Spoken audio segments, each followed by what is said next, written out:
और I think अभी जैसे 250% हो चुका है एंड यूएस मेनली चाइना से अराउंड बहुत बहुत बिलियंस आई थिंक 3 बिलियन और may be more than that import करता है सिर्फ फर्नीचर और लाइटिंग। सो अगर कोई चीज़ 250% महंगी हो चुकी है सो नेचुरली बहुत बड़ा हमारे लिए एक अवसर है। एडवांटेज है कि एंड बहुत बड़ी अपॉर्चुनिटी है, उसको हमें ग्रैब करना चाहिए जितना भी हम कर सकते हैं।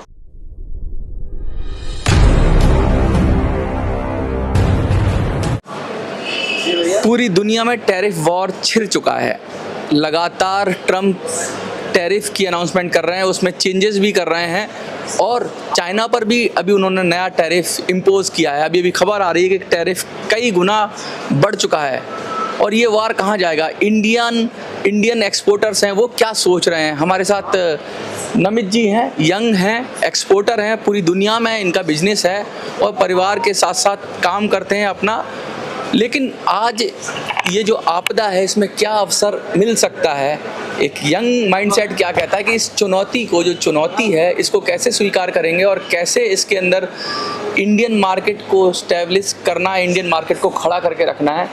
क्या लग रहा है आपको, जिस तरह से पूरी दुनिया में टैरिफ वॉर छिड़ गया है और खासकर चाइना और अमेरिका के बीच, इंडिया पर भी टैरिफ लगाया गया है लेकिन 3 महीने का रिलैक्सेशन है, कैसे देखते हैं आप इसको? आप बोलते रहिए बस। Thank you sir. पहली बात तो बहुत अच्छा क्वेश्चन पूछा आपने। आई फील कि जैसा आपने अभी हम ऑफ कैमरा बात कर रहे थे, अपॉर्चुनिटी इन क्राइसिस वही आई है और आई थिंक अभी जैसे 250% हो चुका है एंड यूएस मेनली चाइना से अराउंड बहुत बहुत बिलियंस आई थिंक 3 बिलियन और may be more than that import करता है सिर्फ फर्नीचर और लाइटिंग।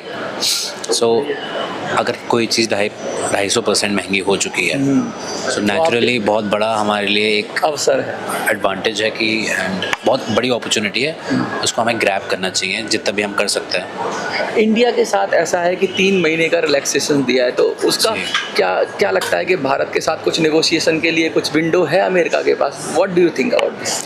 हाँ, आई थिंक कहीं ना कहीं इसलिए ही ट्रम्प ने भी बैक डाउन करा है सो दैट स्पेस मिल जाए दोनों कंट्रीज़ के बीच में, जो टेंशन है वो ख़त्म हो।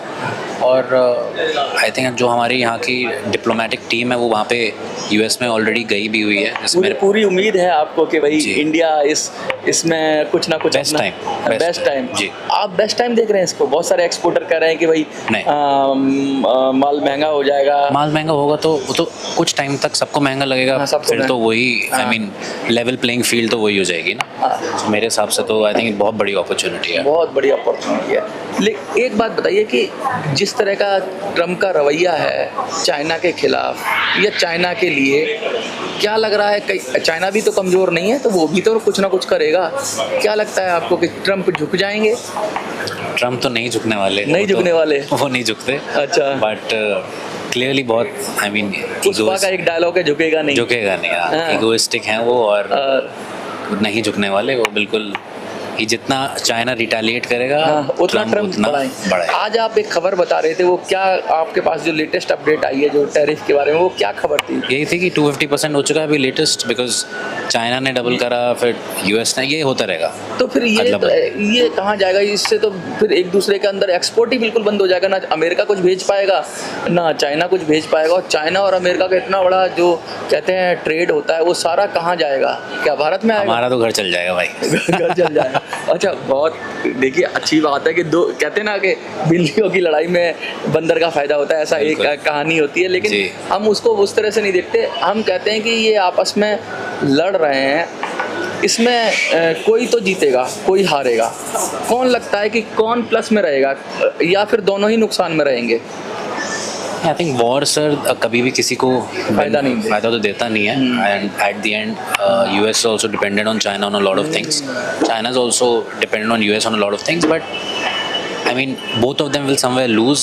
I think the winner will actually be India because सबसे ज़्यादा कम टैरिफ्स भी इंडिया में है as compared to Vietnam, Indonesia, जहाँ पे मेन मैन्युफैक्चरिंग है। मतलब मैं आपको सिर्फ अपने इंडस्ट्री के बेस पे बता रहा हूँ, ज़्यादा मुझे उसके ऊपर नहीं पता, but I think India is going to be a huge winner. अच्छा, एक चीज़ बताइए, चाइना के अंदर जो कहते हैं इंडस्ट्री है, चाइना के अंदर जो एक्सपर्टाइज है, चाइना के अंदर जितना बड़ा सेटअप है, क्या हमारे इंडियन एक्सपोर्टर्स उसको मैट कर पाएंगे, उसको कर पाएंगे? क्योंकि आपको बेशक ऑर्डर मिल जाए, क्या कैपेबिलिटी है इंडिया के अंदर, उतनी क्षमता है? बिल्कुल अच्छा क्वेश्चन है, बहुत सही क्वेश्चन है। और मुझे ऐसा लगता है कि अभी तो नहीं, अभी नहीं। हाँ, बहुत मुश्किल है कि हम, China is a different thing. अगर ऑर्डर आ भी गया तो पूरा कैसे करोगे? बहुत मुश्किल है कि उस लेवल का हाँ। जो मशीनरी वहाँ पे है, हाँ। जो इंजीनियरिंग वहाँ पे है, वो इंडिया में नहीं है। अच्छा। और वो मुझे एक्चुअली नहीं पता कब आएगी, कितना टाइम लगेगा इंडिया को वहाँ तक पहुँचने में। अच्छा। उनके सारे सिस्टम्स, उनके शिपिंग सिस्टम्स, उनके ट्रांसपोर्ट्स, आप उनके प्लानिंग देखिए। इवन द सिटीज़ जहाँ पे सबसे ज़्यादा एक्सपोर्ट जो करते हैं, हाँ। बहुत वेल प्लान्ड है, सारे पोर्ट्स के पास हैं, सो दैट हाँ। एफिशिएंसी बढ़ती है। हाँ। यहाँ पे जैसे मुरादाबाद है, कितना दूर है पोर्ट से, हाँ। सो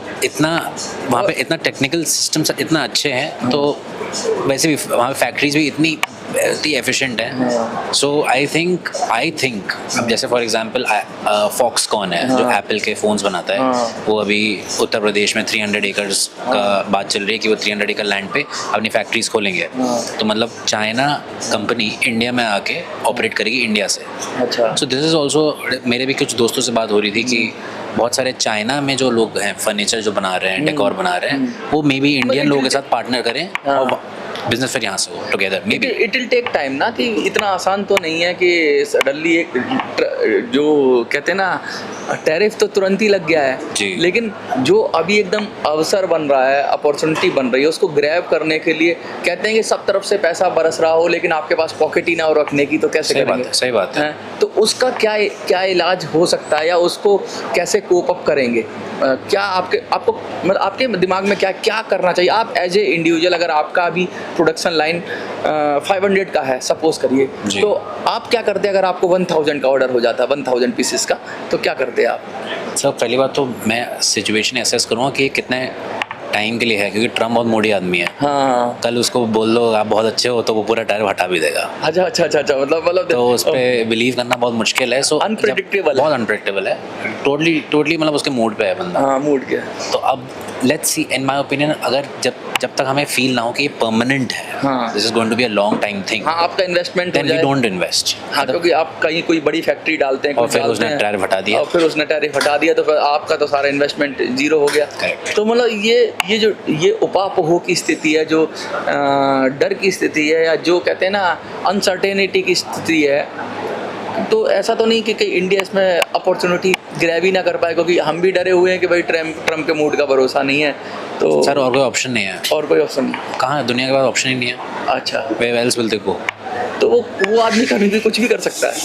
हाँ, ट्रम्प तो बहुत ही मोड़ी आदमी है। हाँ, अभी कहते हैं कि पूरी दुनिया की शेयर मार्केट के अंदर 3 ट्रिलियन लगभग जितनी इकोनॉमी हमारे भारत की है, उतना तो 1-2 दिन में ही पैसा साफ हो गया, गायब हो गया। बिल्कुल, कोई इतने डिसीजंस कितने क्विक होंगे, और आई मीन ऐसी चीज़ें होंगी जहाँ पे आप पूरी इकोनॉमीज़ का कोलैप्स कर जाएंगे, क्लाइमेट आप इतना डिस्टर्ब कर रहे हैं। तो ये तो बिल्कुल एक आंधी की तरह है, सब डिस्ट्रॉय करके चले जाएगा। अभी जो आंधी में बचता है वो थोड़ा सा शेल्टर जो ले लेता है ना, हाँ, वो थोड़ा। तो भारत के पास वो ताकत है कि कितनी भी तेज आंधी हो, भारत उसमें आई थिंक ऑनेस्टली अभी नहीं है, but let's see what happens. अभी तो इट्स वेरी डिफिकल्ट कि अच्छा, जो चाइना जिस लेवल पे है वो इंडिया आप है। अमेरिका की जो पॉपुलेशन है 35 करोड़ के करीब, 35 करोड़ के लगभग है। क्या इतना बड़ा मार्केट है कि पूरी दुनिया को हिला सकता है? आपका पर्सनल ओपिनियन क्या है, कितना एक्सपोर्ट होता है अमेरिका में? क्योंकि यूरोप में भी करते हैं आप लोग, पूरी दुनिया में करते हैं, तो अमेरिका क्या इतना बड़ा प्लेयर है कि पूरी तरह से एक्सपोर्ट को प्रभावित कर सकता है? हाँ सर बिल्कुल, आई मीन बहुत हद तक कर सकता है। America is a totally consumer market. अच्छा, सो आप देखेंगे वहाँ पे हार्डली किसी चीज़ की मैन्युफैक्चरिंग नहीं होती। The world factory is China. हाँ, हर चीज़ चाइना में बनती है, एंड कंज्यूमर बहुत अच्छे लेवल पे सारे अमेरिका में बैठे हैं। अगर हम जैसे हमने एक ब्रांड खोला है, we go to the US, तो वहाँ पे हमें जो प्राइस मिलेगा वो इंडियंस अभी डेवलप हो रहे हैं। वो बहुत सैचुरेटेड मार्केट है, वो बहुत डेवलप्ड मार्केट हो चुका है। मतलब फॉर श्योर US बिल्कुल कर सकता है इन्फ्लुएंस टू एन एक्सटेंट की पूरा डिमांड एंड सप्लाई का बहुत अच्छी तरीके से, बहुत सारा प्रभाव डाल सकता है। बहुत प्रभाव डाल सकता है। यूरोप से क्या उम्मीद है? क्या लगता है कि अगर अमेरिका डाउन होता है तो यूरोप अप हो जाएगा? ऐसा कुछ या यूरोप में भी क्राइसिस चल रहा है, यूक्रेन रसिया वार? हाँ, यूरोप में तो क्राइसिस तो बहुत टाइम से ही चल रहा है, हाँ। But I think for example जिस क्लाइंट्स को हम डील करते हैं, हाँ, और हम भी अपने किटी को बढ़ा रहे हैं। सो हम लग्जरी क्लाइंट्स को ही डील करते हैं, लग्जरी को फ़र्क नहीं पड़ता भाई वॉर चल रही है नहीं चल रही, वो अपना खरीदारी कर रहे हैं, वो अपना, उनको फ़र्क नहीं पड़ता। फ़र्क नहीं है।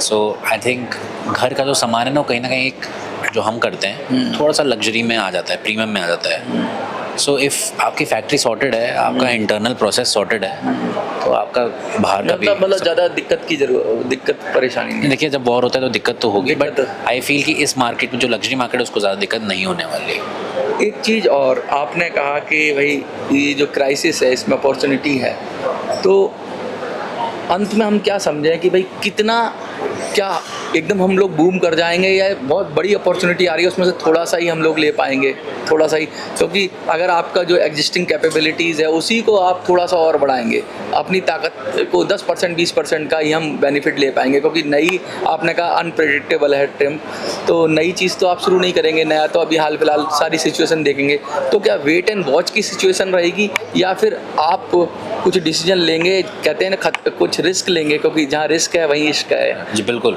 थोड़ा तो ऑफ कोर्स कैलकुलेटेड रिस्क होगा ही, but at the same time अभी एनालाइज, अभी एकदम से डिसीजन आई थिंक अभी जो चीज़ एकदम से ऊपर जाती है ना फिर एकदम से नीचे भी आती है तो नुकसान कर देगी, तो नुकसान हो सकता है। सो थोड़ा सा वेट करके बिल्कुल अभी राइट टाइम में कि हम एकदम से इन्वेस्ट कर दें, थोड़ा सा वेट करना चाहिए। देखिए बहुत अच्छी तरह से समझाया इन्होंने, वो बहुत गहरी बात कही कि वेट एंड वॉच की सिचुएशन रखनी पड़ेगी, ध्यान रखना पड़ेगा कि क्या करना है और कैसे करना है, क्योंकि कहीं ऐसा ना हो कि हड़बड़ी में आप ऐसा डिसीजन ले लें जो आपको नुकसानदायक करे, क्योंकि ट्रम्प के बारे में जो कहा जा रहा है कि अनप्रिडिक्टेबल है, कभी भी कोई भी डिसीजन ले सकते हैं और वो डिसीजन पूरी दुनिया को इफ़ेक्ट कर रहा है। आपको क्या लगता है कमेंट में लिखिए, देखते रहिए मिनी संसद।